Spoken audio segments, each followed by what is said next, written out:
Hello everyone and welcome to my channel. This is Coach Jarrett. Ayan. So today po is August 24, August 24, 2020. Happy Monday po muli sa ating mga kaibigan.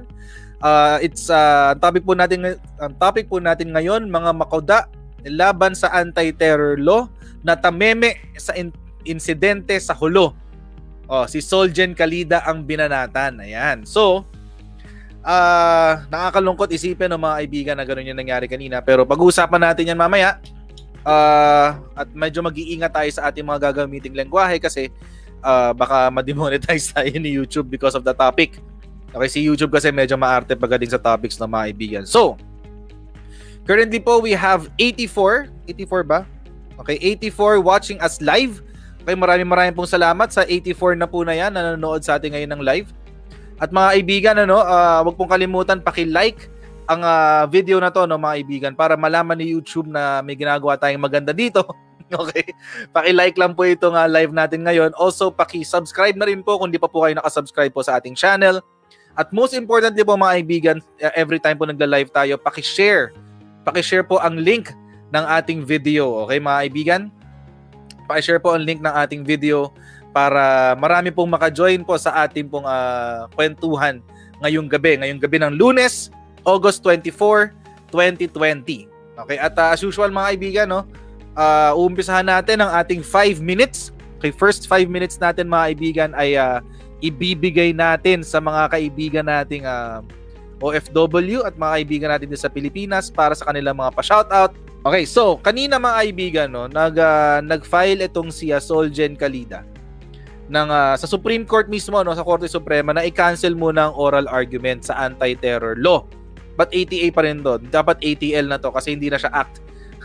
Anti-terror act, pero mas kilala siya sa anti-terror law. So, ang sabi niya mga kaibigan, kasi meron na nakaschedule na oral hearing sa 3rd week of September at the earliest. Okay? So nakadakit na siya at 27 of 29 petitions. Napakarami pong petisyon na i-repeal o i-cancel ang anti-terror law, mga kaibigan. So 27 of 29 petitions ang naka-file ngayon.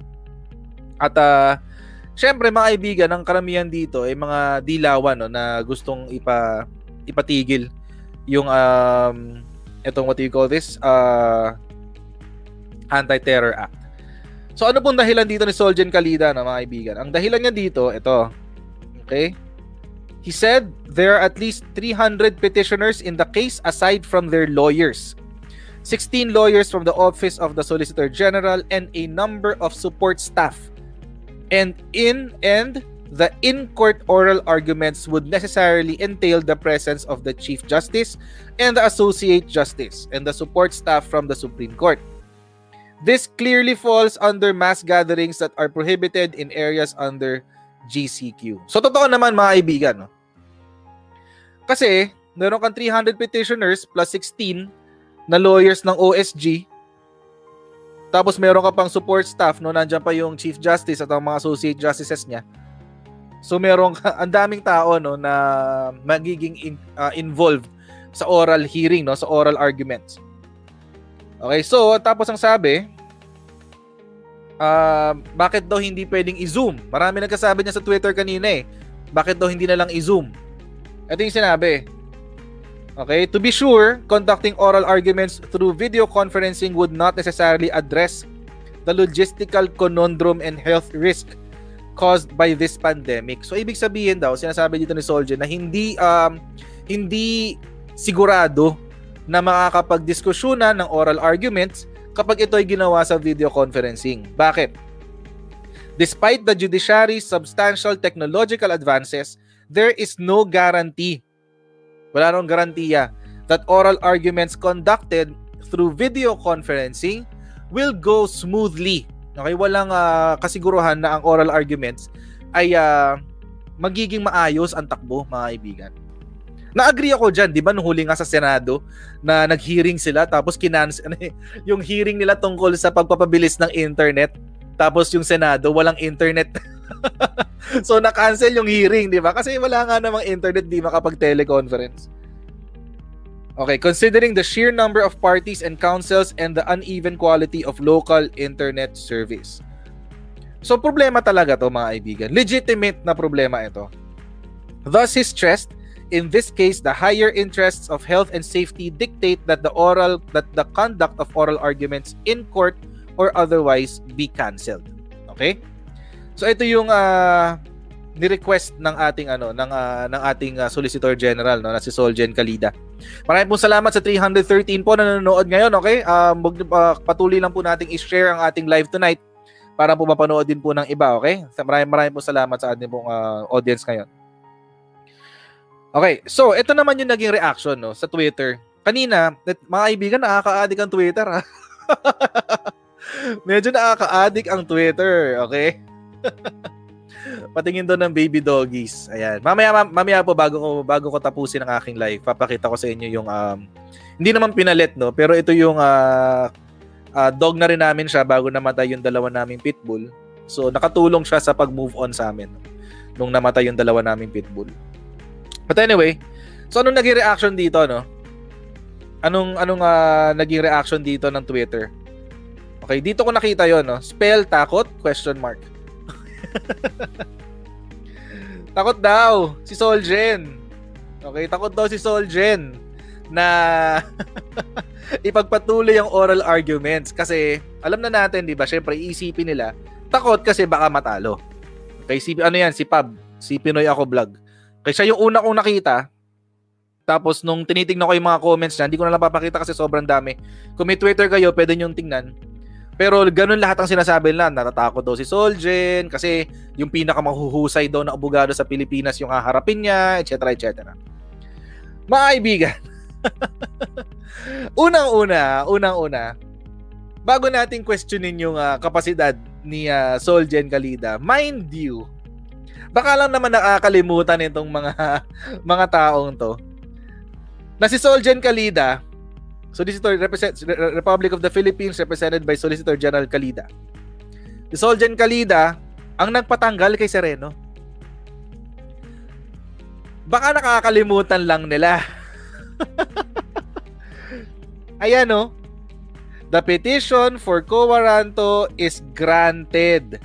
Respondent Maria Lourdes P. Sereno is found disqualified from and is hereby adjudged guilty of unlawfully holding and exercising the office of the Chief Justice.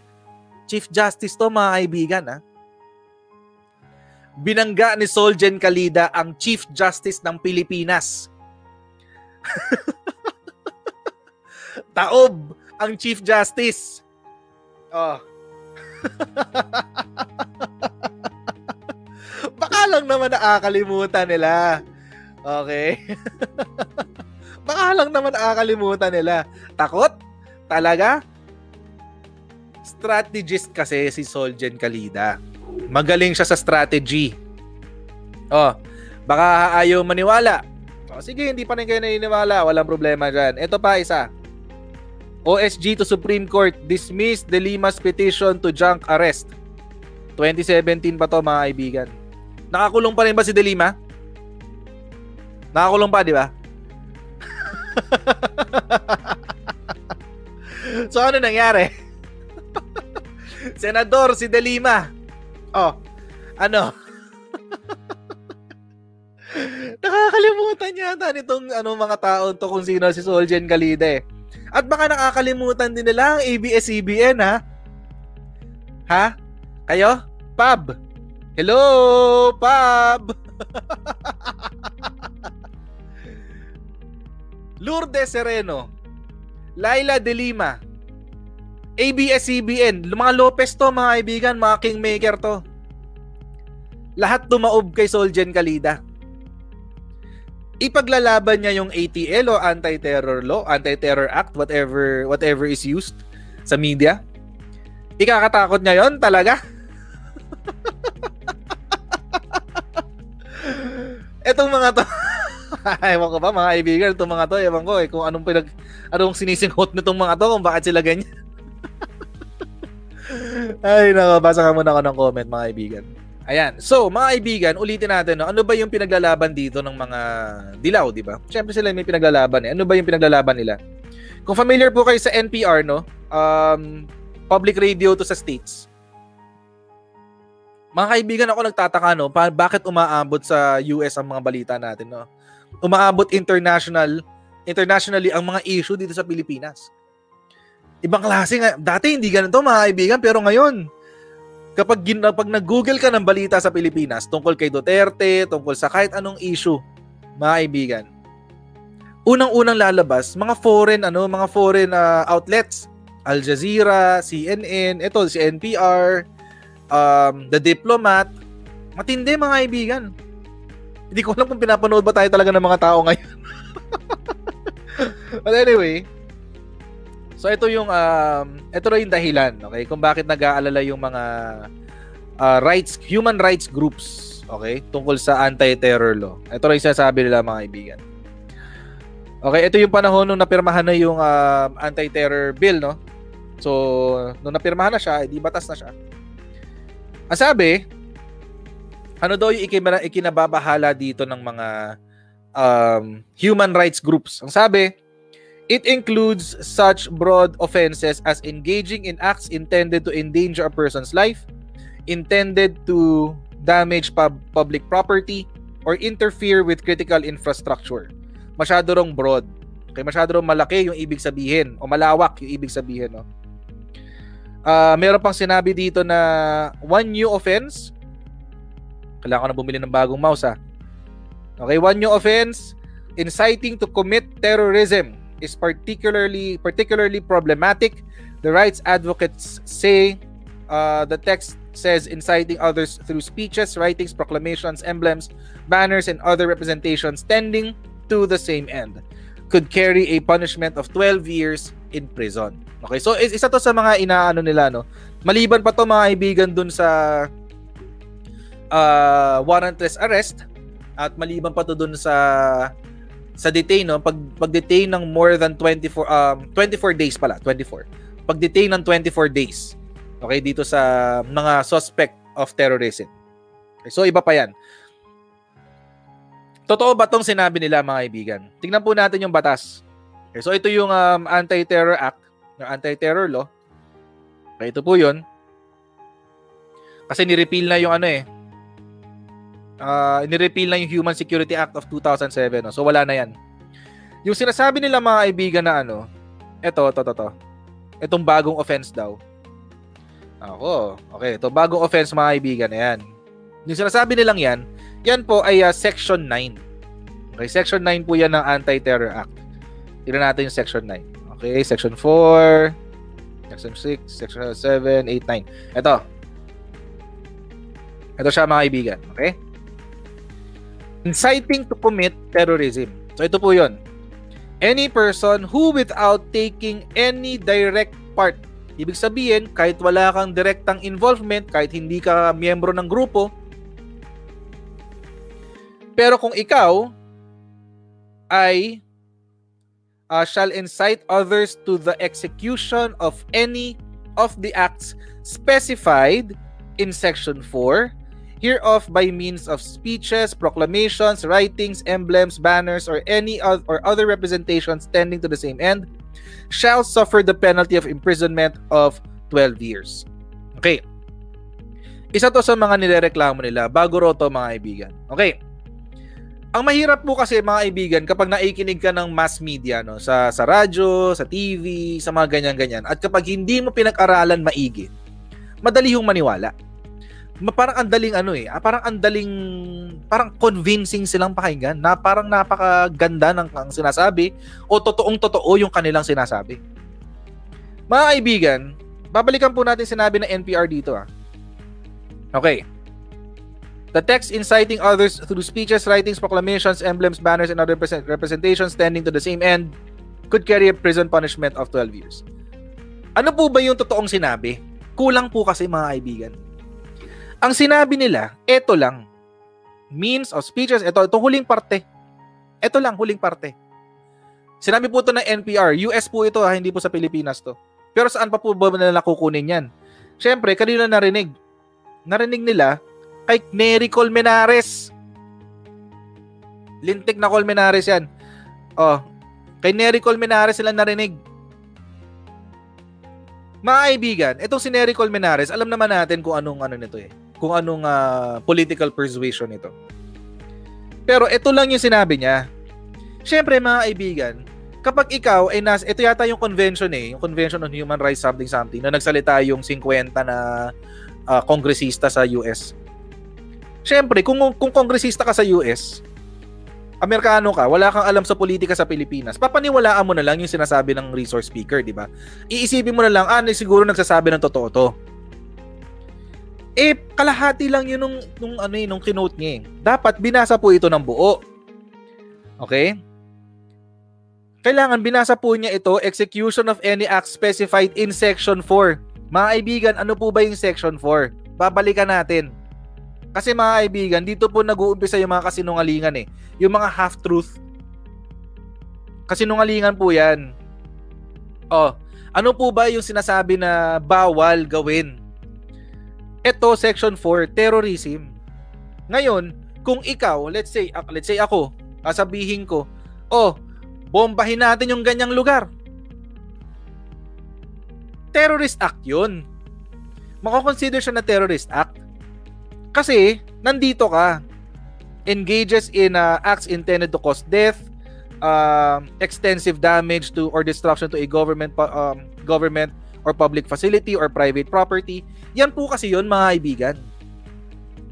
Mga kaibigan, wag po natin kakalimutan, ang free speech po, o ang kalayaan nating mamahayag, hindi po kasama dyan ang grave threats. Hindi po kasama dyan ang libel. Hindi po kasama dyan ang terrorist recruitment. Hindi rin po kasama dyan ang pag-promote ng terrorist acts. Kasi mga kaibigan, yan po kasi yung kadalasan nilang sinasabi. Na pinipigilan daw yung malayang pamamahayag, tapos mare-red tag daw yung mga aktivista, yung red tagging na nagaganap daw. Mga kaibigan, ang red tagging, nangyayari lang yan pag walang ebidensya. Kung may ebidensya, kung may probable cause. Paulit-ulit ko pong sinasabi, mga kaibigan, dito sa aking live. Ang anti-terror law, hindi ka po maa-aresto o hindi ka po i-detain kung walang probable cause. Di ba? Ilalabas po ng korte ang what do you call this? I forgot the name of the document. Pero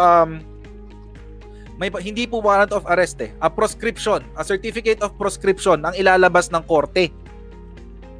Yung pong ilalabas ng korte, bakit? Kasi hindi pa pwede yung warrant. Kasi wala pang krimen na nagagawa.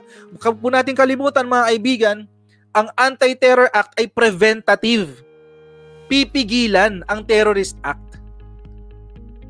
Hindi po ito criminal prosecution. Pero mga kaibigan, kung may probable cause ka at ibig sabihin ng probable cause may mga ebidensya na gagawin mo ang isang krimen, pwede ka nilang i-detain at pwede ka nilang i-demanda. Pwede ka nilang ikulong kung may probable cause. Pero mga kaibigan, hindi nila sinasabi yan. Ang sinabi ni Nery Colmenares, hindi, pinipigilan lang kami magsalita laban sa gobyerno.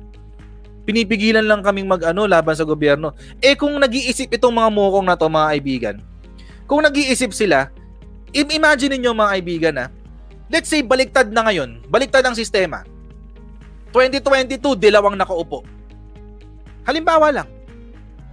Sa 2022, dilawang nakaupo at nagla-live ako dito. Sinabi ko na ang presidente natin hindi magaling. Ang presidente natin nguk-nguka ng tanga.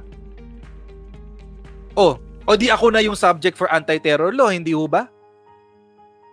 Yun nga po yung sinasabi. Ito si JC Punong Bayan sa patong weirdo A RevGov might be considered an act of terrorism under the anti-terror law. Pwede. Pwede naman talaga. Pero mga kaibigan, ito nga po nakakapag kapag pagpabor sa kanila yung argument, pagpabor sa kanila yung kwentuhan, walang problema, gamitin natin yan. Pero pag hindi pabor sa kanila, ay hindi pwede, mali ka. Parang yung mga kaaway ko kanina sa Twitter. Parang yung mga kaaway ko kanina sa Twitter, ganyan sila. Ay nako, kaya mga kaibigan, kaya nakakaano to ito yung sobrang mainit tong issue na to, mga kaibigan. Kasi Imagine mga kaibigan, kung kabaligtaran ang nangyayari. Kapag may sinabi ako dito, sa dilaw na presidente, halimbawa, meron tayong mag-smart magic na naman, for some reason, biglang maupo si Leni Robredo. Sinabi ko sa aking live na, hindi, ibagsak natin si Leni Robredo, ibagsak natin administrasyon niya, ganyan. O di automatic, mare-red tag ako. Hindi ho ba? Automatic, magkakaroon ba ng probable cause agad? Hindi, kasi nakasulat yun mga kaibigan. Nakasulat dito yan, okay, na hindi kasama ang dissent. Hindi kasama ang dissent. Ang importante lang dito mga kaibigan, tingnan po natin yung batas mismo. Ang importanteng konsepto po na dapat intindihin dito, itong parte na to, when the purpose of such act by its nature and context is to intimidate the general public or a segment thereof, create an atmosphere or spread a message of fear, to provoke or influence by intimidation the government or any international organization, or seriously destabilize or destroy the fundamental political, economic, or social structures of the country, or create a public emergency or seriously undermine public safety, shall be guilty of committing terrorism and shall suffer the penalty of life imprisonment without the benefit of parole. Ito lang po yung dapat na tinitignan. Yung dissent po, activism, dissent, hindi kasama. Advocacy, protest, dissent, stoppage of work, industrial mass relations, and other similar exercises of civil and political rights which are not intended to cause death or serious physical harm to a person, to endanger a person's life, or to create a serious risk of public safety. Hindi siya kasama. Terrorism as defined in this section shall not include yung mga yun. Anong problema? Mga dilaw na laban dito sa anti-terror law. Tuloy-tuloy na ako nagsalita. Anong problema? Anong issue? Ay, naku mga kaibigan. Mga tabercads, yan ang mundong ginagalawan natin ngayon. Diyos ko, mga kaibigan. Basa tayo ng mga comments. So mga kaibigan, no? So yun yung laban ni Soljan Kalida, no? At yun sinabi ni Soljan Kalida, mga kaibigan, kung titignan natin dito. Yun din ang sinabi ni Soljan Kalida, mga kaibigan. Sabi niya, okay, eto sabi niya, mga kaibigan. A cursory perusal of all petitions filed so far reveals that the worst case scenarios petitioners raise of obscure allegations of future and contingent surveillance, detention, and red tagging, or of the stifling of dissent, are all theoretical and contingent. Ibig sabihin, mga kaibigan, una pa lang, no, ngayon pa lang sinasabi na ni Soljan, sinasabi na niya sa mga justices natin sa Supreme Court, your honors, okay, your honors, ito pong binabanggit ng mga laban sa anti-terror law ay theoretical lamang. Wala pa pong aktual na nangyayari. Wala pa pong aktual na kaso na magsasabi na ito nga ang nangyayari kapag tumakbo na ang anti-terror law. Hypothetical abuse. Each subject petitions are anchored not on a justifiable controversy, ibig sabihin may nangyari na, but on the straw man of hypothetical abuse. In short, ini-imagine lang nila na ito yung mangyayari. Pero wala pang ganitong mangyayari. Okay?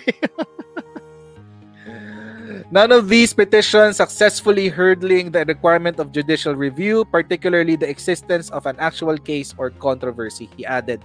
Mga kaibigan, no, kung napanood nyo po, nag-live na po tayo mga kaibigan tungkol din po dito, di ba? Merong pag-aaral na ginawa dati, ang pinag-aralan nila ay yung Human Security Act noong 2007 at kung bakit binasura ito ng Supreme Court. Ito rin po yung dahilan. Ito rin yung naging dahilan ng Korte Suprema noon. Una, ang sinabi po ng mga dilawan ng mga panahon na yon, masyadong malabo yung batas, yung Human Security Act. Pero mga kaibigan, sinabi na ng Korte Suprema na hindi siya malabo. In fact, dinefine ng Human Security Act kung ano ang terorismo. Ngayon mga kaibigan, itong anti-terror law is an improvement. Ito po ay pinaganda pang sistema ng Human Security Act. So mas mas detalyado ang definition ng terorismo. Hindi ho ba? So palagay nyo ba kung yung Human Security Act pumasa noon, ito hindi papasa? Kasi sabi nila malabo daw eh. Sabi ng mga malabo daw, sabi ni Nery Colmenares. Ayan broad offenses. Masyado rong broad. Hindi eh. Sobrang specific nga mga kaibigan eh. Ayan hindi pa ba specific yan? Itong si Nery Colmenares talaga, minsan kala mo, ayan tapos yung pangalawa, ang pangalawang dahilan kung bakit binasura yung mga petition dati tungkol sa Human Security Act, dahil ito raw ay hypothetical. Wala pang aktual na abusong nangyayari. Ganito rin ang sitwasyon sa Anti-Terror Law, Anti-Terror Act. Same thing, same banana. So ngayon pa lang mga kaibigan, ngayon pa lang, may jurisprudence na itong si Solgen Calida. May papanalo talaga niya to. Kaya mga kaibigan, itong mga dilawan talaga ngayon, kating-kati sila na magkwento ng kanilang version. Kasi, mga kaibigan, kung titignan natin ang history ng anti-terror law sa Pilipinas, mataas ang posibilidad na maa-approve ito. Kaya yung mga dilawan, ang gusto nila mangyari, paniwalaan natin yung kabilang side. Tinatakot tayo mga kaibigan sa posibleng mangyari. Tinatakot tayo. Pero ito nga ang tanong ko dyan mga kaibigan susundan ko yung logic nila. Paano kung kabaligtaran naman? Si Leni ang nakaupo sa 2022. Nilait-lait namin. I-red tag kami? O di syempre, pwede nang gamitin sa amin, pwede nang gamitin laban sa amin yung anti-terror law, hindi ho ba? O di lahat tayo nakinabang. I-highlight ko lang ito isang comment na to natawa ako sa comment niya. Sabi niya, Coach, kung pwede huwag gawing example si Leni na susunod na presidente kung sakali napapamura ako. Wala lang ako maisip na kung yung 'di ba yun yung binibida nila si Leni. Pero going back mga kaibigan. Ano isasagot dito ng mga ayaw sa Anti-Terror Act? Actually, ang pinaghihinalaan pa nga ngayon ng PNP yung mga intelligence officers na namatay doon na recently, yung inambush ng PNP. Baka konektado daw dito Baka raw, pero hindi pa sure Pero yun yung theory nila.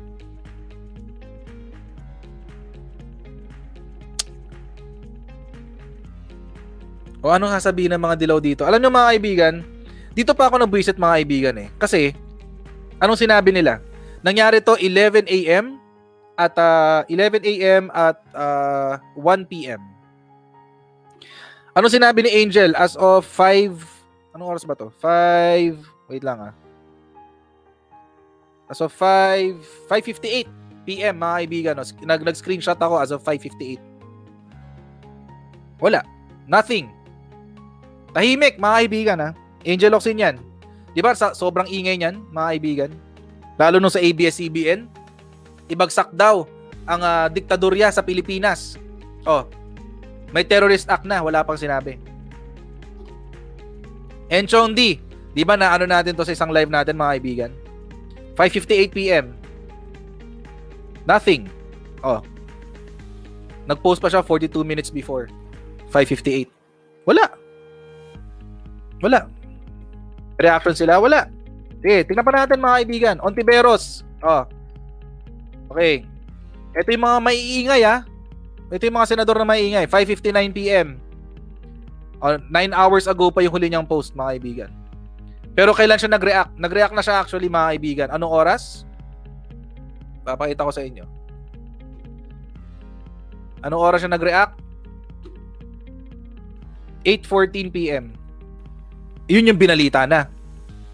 Okay? 8:14 p.m. nung binalita na. Ayan Anong sinabi niya?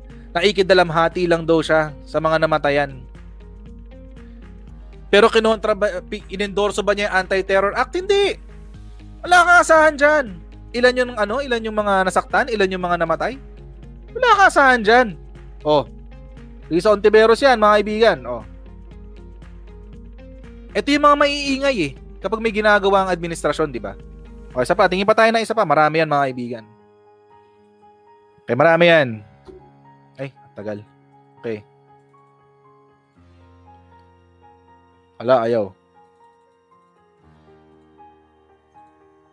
Okay. Kiko Pangilinan. Ay, nawala. Ayan. Kiko Pangilinan, mga kaibigan. 5:59 PM. Nothing. August 23 pa yung huli niyang post. Tsaka yung birthday niya kanina. Oh, tahimik. Tahimik ang mga dilaw eh. Oh, Bamakino. 5:59 PM. Wala rin. August 21 pa yung huling post tungkol sa tito niya na traidor. Oh, Maria Reza, isa pa maingay ito, di ba? Oh, 1 hour ago. 6 PM. Ang huli niyang post 1 hour before. European Union. Trillanes. Alas 6. Oh, pangbanat pa rin kay Duterte ang sinabi niya. Wala eh, wala kang asahan dito talaga sa mga to eh. Sa mga dilaw na to eh. Robredo. Oh, alas 6. Nothing. August 16 yung huli niyang post sa Twitter. Naglabas na rin siya ng statement actually. Pakita ko sa inyo. Anong oras yan? 9:27 PM. 9:27 PM. Doon nyo lang naisip? Doon nyo lang nagawa yung script nyo? After office hours talaga? Pero nakapag-post ka nung kung ano-ano pinasasabi mo doon sa video mo? Denny Robredo yan, mga kaibigan. O, Dilima. 19 hours ago. 6 o'clock. Wala. Nothing. Karen Davila. 11 hours ago. 6:01. Wala. Wala ka talagang asahan sa mga dilaw na to. Lea Salonga. August 21 ang huli. 6:01 PM. Wala. Pia Ranada. Oh, 6:01. Wala rin. August 15 ang huling post. Chel Jokno. 3 hours ago. 6:01. Okay, so mga ano to, alas 3. Oh, wala. Binati lang nga si Kiko Pangilinan. Marami to, mga kaibigan. Jenny Lynn Mercado, August 14. Wala. Alas 6 din to. Ayan, 6:02. Si Kaki, ito, napakadaldal din tong babaeng to. Napakadaming sinasabi, di ba? Anak ni Kiko Pangilinan. Oh, 4 hours ago. 6:02, so mga 2 o'clock, kakatapos lang ng isang attack. May narinig ba kayo? Wala. Oh, Francis Baraan, ito isa pa to, magmamagaling to eh. 6:02. May 4, and then naka-pin post pala yan. Oh, 8 hours ago, Dear Young Vloggers, yun ang sinabi niya. Ses Drilon. 6:02. 1 hour ago, wala. TikTok ang pinost niya. Husay, di ba? Oh, ito si ano. Jim Paredes. Ay, nako. 6:03. Oh, isabihin mga 3 o'clock, mga 4 o'clock. Wala, pinost lang niya yung address ni Lenny. Pilo Hilbay. August 21 pa yung huli niyang post. 6:03 din. Okay. Meron bang nagkondena sa nangyari sa Sulu? Wala. Plastikan talaga, mga kaibigan eh. Plastikan talaga. Plastikan. Nakakabwisit eh.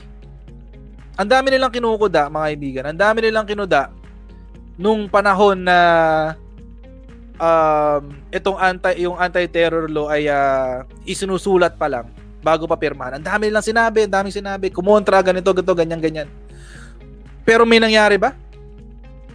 Ngayon na mayroong nangyaring terorismo, may nag-react ba? Wala. Gumawa muna sila ng script. Thank you very much po, Ma'am Elizabeth, no, sa inyo pong super chat. Mga pesteng dilawan, wala talagang pakinabang sa bansa, pakisabansa. Oh, meron ba tayong narinig sa kanila simula nung nangyari yung dalawang pagsabog? Wala. Mga kaibigan, alas 6 na ako nag-screenshot ng hapon. Expected ko meron na silang reaksyon kahit papaano. Alas 5, alas 6 na ako nag-screenshot. Anong oras nangyari yung dalawang pagsabog? Isang alas 11, isang alauna. Iba eh. Iba talaga eh. Pinaglaban nila yung red tagging pinaglaban pala nila yung dalawang aktivista na pinaslang. Ang daming rally nun. Galit na galit sila doon. Dalawa lang yun, mga kaibigan. Dalawang aktivista lang yun. Eto, mga kaibigan, Diyos ko. Sana yung ano ko? Ayun. 50 lang patay. 55 ang injured. Wala silang sinabi. Wala talaga. Ganon talaga yung sistema, mga kaibigan eh. Ganon talaga yung sistema ng itong mga to eh. Hindi ko alam kung ano talaga yung tumatakbo sa utak nitong mga to, tsaka yung mga naniniwala sa kanila. Kung bakit sila ganun. Angel Locsin, pumunta ka na ng hulo. Ganyan ka, di ba? Pag may problema, nandun ka. Di ba nung ito nga yung sa yung kaya ito lang nag-celebrate silang anniversary ni Kian De Los Santos, di ba? Ingay. Correct, ang ingay nila doon. Mga inosente yung namatay, mga pulis. Mga inosente yung manasugatan. Wala silang sinabi. Tameme. Bakit? Kasi pag nagsalita sila, mga kaibigan, masisira ang narrative nila, masisira ang kwento nila tungkol sa anti-terror law. Mapapatunayan na kailangan talaga natin ng anti-terror law. Ngayon, yung mga petisyon nila, yung mga pinagsasabi nila, mawawala ng silbi. Pag nagsalita sila. Kaya sila ganyan. Tahimik lang sila. Oh, sige. Mga dilawan, mga pumapalag doon sa Anti-Terror Act o Anti-Terror Law. Pumunta kayo ngayon lahat sa hulo ha. Bigyan niyo ng pera tong mga to. Bigyan niyo ng pera yung pamilya nitong mga nasalanta na to, mga nasaktan na to. Itong 15, bigyan niyo ng anong tawag doon, admin, yung pakimkim? Pakimkim talaga. Yung pag may namatay. Abuloy. Bigyan niyo abuloy, ha? Yung mga dilaw dyan, bigyan nyo ng abuloy itong mga namatayan ng 15. Tapos yung 55, bigyan nyo ng pampagamot, ha? Nakakainit ng dugo. Ay, nako mga kaibigan. Alam nyo mga kaibigan, no? Isa lang naman hinihingi natin sa mga dilawan na to eh. Kredibilidad lang. Integridad tsaka kredibilidad. Ngayon, kung magagalit kayo, itong mga dilaw na to, no, kung nagagalit kayo dahil ganito yung nangyayari sa bansa, etc., dahil hindi effective ang Pangulo sa ganito, sa ganyan, bigyan nyo kasi kami ng ebidensya. Kasi mga kaibigan, no, mga taberkads, ngayon, nakikita na natin kung bakit kailangan natin yung anti-terror law at bakit siya inaprubahan ni Presidente Duterte. Palibasa kasi itong mga senador na to, itong mga artista na to, hindi nila nakikita yung sitwasyon natin sa probinsya. Wala silang kilala na naging biktima ng CTG, ng Abu Sayyaf, di ba? BILF, MILF, syempre hindi ko pwedeng sabihin yung isa. Di ba? Hindi kasi na nakikita yun eh. Iniisip lang nila, kailangan makaposisyon kami. Para kapag nakaposisyon kami, hindi ko alam kung anong gagawin. Siguro mangungura ko to, what have. Lumaban ng patas. Ay nako. But anyway, so mga kaibigan, dyan na po muna tatapusin ang ating live po for tonight. Ayan, sa mga nagtatanong, gusto makita yung aking baby. Sugar, come here. Ayan. Papakita tayo sa ating. Ayan, ito si Sugar. Say hi. Ay, mapakita. Ayan, yan si Sugar. Ayan, yan yung aming comfort nung namatayan kami ng 2 pitbull. So siya muna yung nag-alaga sa amin. So ayan. Hello, baby. Oh. Say hi. Hi. Hi. Ayan. Ayan. Oh, by the way, mga kaibigan, maraming pong salamat. Bukas po, 10 o'clock po ulit tayo, mga kaibigan. 10 o'clock PM tayo bukas. Mga taberkads sa atin ng OFW, God bless you. Mga kaibigan po natin sa Pilipinas. Pahinga na po tayo. May work pa tayo bukas. Again po, God bless everyone. At huwag po kakalimutan, I'll always use our sentido común, my sentido común. Good morning, good afternoon, and good night. And I will see all of you tomorrow, 10 PM sa next YouTube live natin. Okay? Bye everyone. See you tomorrow.